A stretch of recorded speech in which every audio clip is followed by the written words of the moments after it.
The other shape I want to show is a cloud shape, and this is just a very simple free form shape. So you can see I have this one and this little guy. So clouds, of course, can look any way we want them to. And I also did a moon, which would be done the same way as the cloud. It's just you would continue to felt a little more. We talked about the more you felt, the more you get these dense and sharp lines. So if you were making a cloud, you could also make a moon the same way. I'll kind of talk about that after we do the cloud. But that's just a free form shape. So to do those, I'm just going to use my either white or my undyed batting. And I have just kind of a chunk here. And I'm just going to kind of roll it up into a shape I kind of like. So now I'm not going to roll it really tightly because I don't want to see like creases and bends.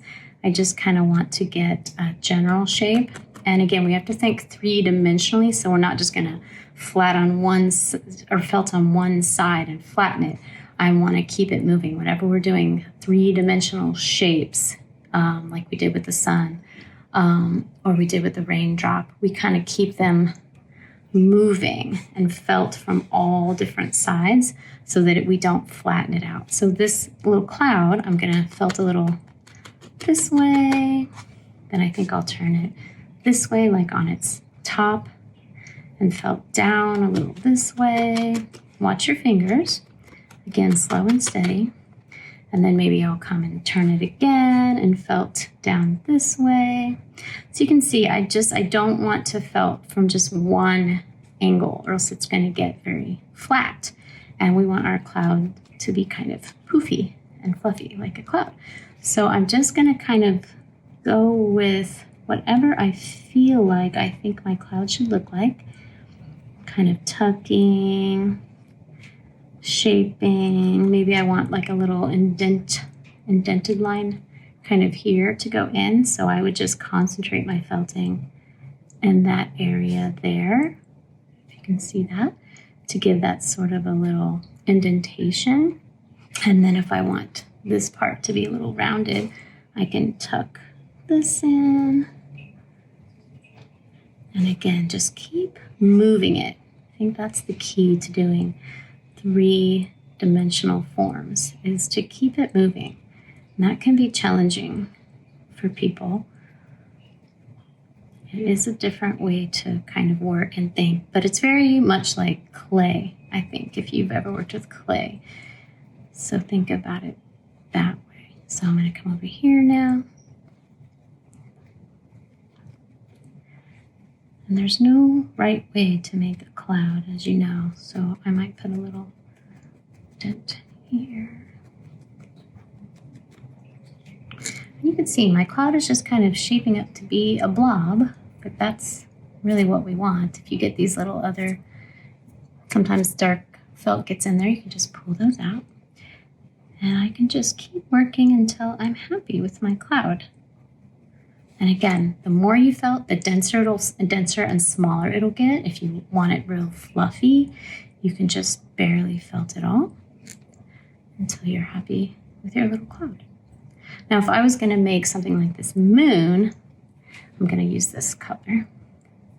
I would kind of shape it a little more tightly. So see, I'm kind of rolling it more tightly into this tube shape. And I want to kind of stick that into that tube shape. But again, I'm going to keep moving it. So you can see I'm not just, again, felting it on one side and flattening it out. I'm rolling it so that it stays rounded. Okay, and then I'm going to make this crescent moon. So I know I kind of want to taper these ends. So I'm just going to, again, roll those and felt those so they get kind of more tapered. Okay.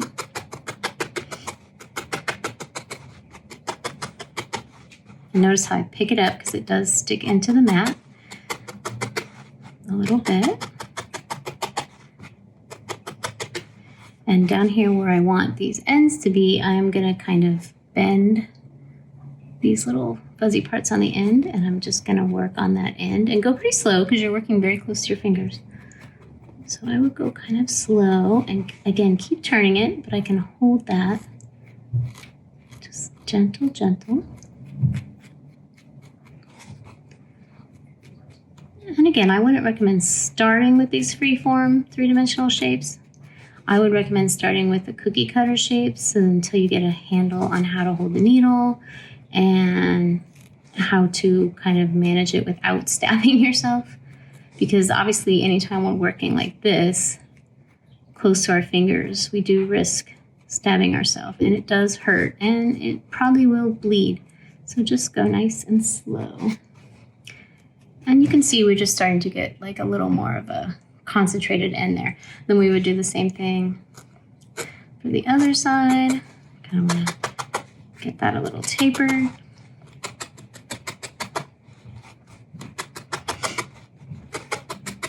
And then again, I'm going to kind of take this tip and kind of bend it over a little bit, not too much, because again, we don't want too much of a crease there, but I don't want those like fuzzy bits sticking out on the edge of my moon. I want a kind of a fairly crisp little end point there. So keep it moving, and again, when you're doing close to your fingers, just go very easy, slow and steady. Keep it turning.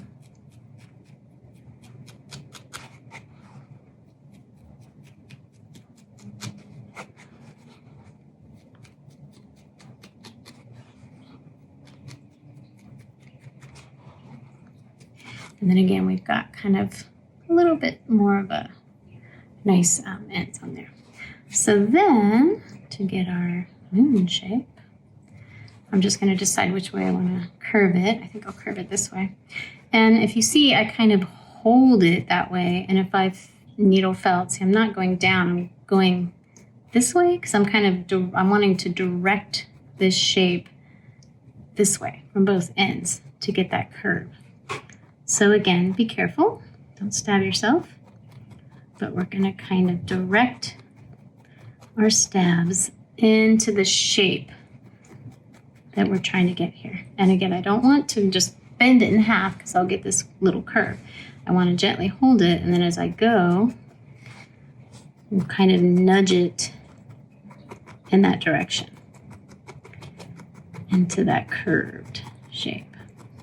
So I'm going to go from the top, I'm going to go from the inside, and then I'm even going to go from this outside here, from the back. See, and I really want to work all over to kind of gently shape it into that curve instead of just an angle. I don't want like a bent elbow moon. So you can kind of see it starting to take shape. I'm going to turn it over because, again, I don't want to only work on one side. I'm going to do the same thing. Kind of work on this shape here, this curve, from all different angles.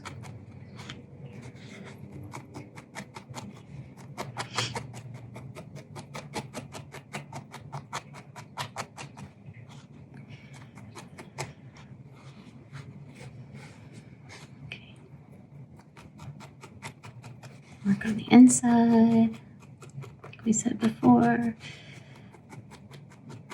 I did just stick myself a little bit, so remember, go slow.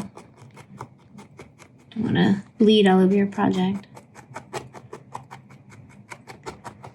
Okay. And see, it'll kind of start to work itself into that shape. And the more we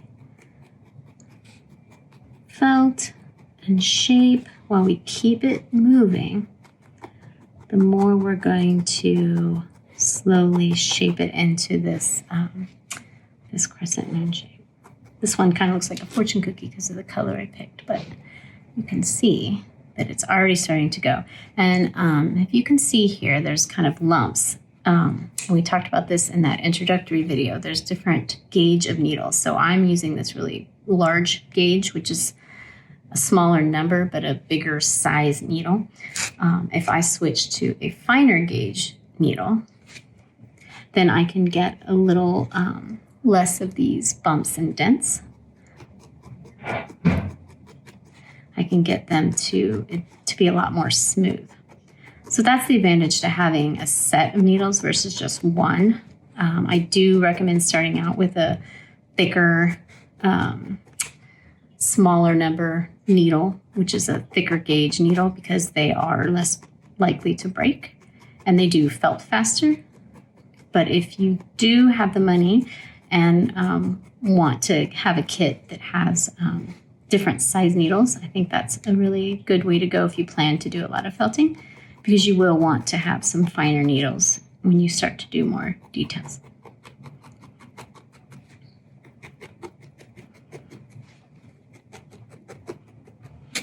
So I don't know if you can see, but it's already kind of smoothing it out. So I would just keep doing that to get it smoothed out and shaped. And that is how you do freeform shapes like clouds, moons, and shapes where you're not actually using the cookie cutter or something. You're just creating them three-dimensionally by moving and shaping your wool as you go.